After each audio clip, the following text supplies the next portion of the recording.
want to go back to 1990, to where it all began. Okay. Did you ever think when you started Gap Adventures, now G Adventures, did you ever expect to be employing 1,200 people, to be running over 1,000 different adventures? Did you ever dream it would be this big? No. Maybe this big, but not as global as it's become. I don't think I had the tools to think that big from my upbringing. So let's talk about that upbringing. Where does your passion for travel begin? I don't know where it actually begins. I think it's just a natural curiosity for other cultures in the world. I mean, I'm an immigrant here to Canada, so I traveled early to get here. And it was always kind of an interest of mine to see other places and learn about other people. And from that, I mean, travel's a vehicle for that. Now you talk about coming to Canada, and I'm always interested in the early lives of entrepreneurs. Okay. And whether it's those early lives that shape them, are they born, do they choose? Let's talk about it. What was early life like for you before Canada? I don't know. I came here very young, so it was all about diapers and baby food. So I came here when I was like 3. What led to the relocation? Well, I come from a big family, so my parents are from Trinidad, and there's 7 kids in my family, and my parents came here for opportunity for their kids. I think that was the main that was the main driving force for my parents making the decision. They had 7 kids and knew at one point they'd have to choose between their kids to send away to school, and they knew they couldn't send all 7, so they decided they would move to where the schools are. It's interesting. Talk to me more about that early days in Canada.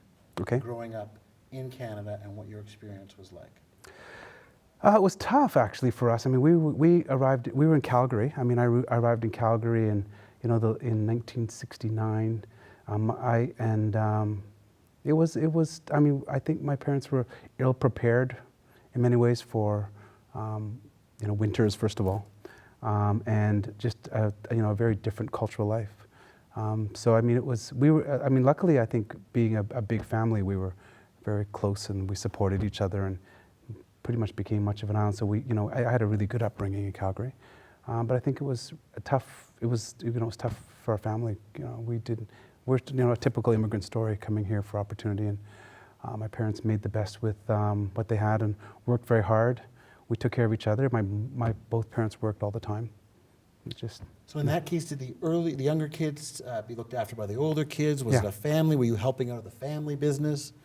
Yeah, there was no family business. It was work. There was work, and the older kids pitched in. I mean, it was 7 kids. We were quite spread out. I'm the second youngest. 3 brothers, 3 sisters I have, and everyone pitched in. Everyone did things. I tell my kids this all the time. They complain about the chores they have around the house. It's nothing compared to what I used to do when I was their age. Well, tell us about when you were their age and the chores that you would do. Did it encompass everything from laundry to cooking the food? Yeah, we just did everything, yeah. I mean, I used to just do everything. I mean, everything we did, like we did laundry certain days of the week for the entire family. We did grocery shopping. I cooked for our entire family at the age of probably 12. So 12 years old, you're cooking for an entire week. family. Yep. Like you'd be the Wednesday chef. Yes. And we'd all have a day. We'd all rotate. Did you have a pitch go-to in. dish? Were you a macaroni and cheese man? Hamburger helper was very popular. No, See, I was in college before I even learned how to use hamburger helper. You're 12 in Yeah. Calgary, learning how to feed a family of 9. yeah, I mean, it was more like I didn't think of it as unusual, I guess, growing up. I thought everybody did. It did it, I mean. But you went to school with people who had smaller families, who didn't come here as newcomers. Yep. Did you see yourself as different from local Calgary people who were born there, people who came from smaller families? Definitely. I mean, definitely we were different. And as the years progressed, I mean, Calgary specifically in the late 60s, early 70s was a very, very different place. And we moved throughout the city in various times in the first, I would say, 15 years. And, but we always, there was a point, I would say, around, when you turn about between 12 and in your teenage years, that when you start realizing that you're different to everyone else.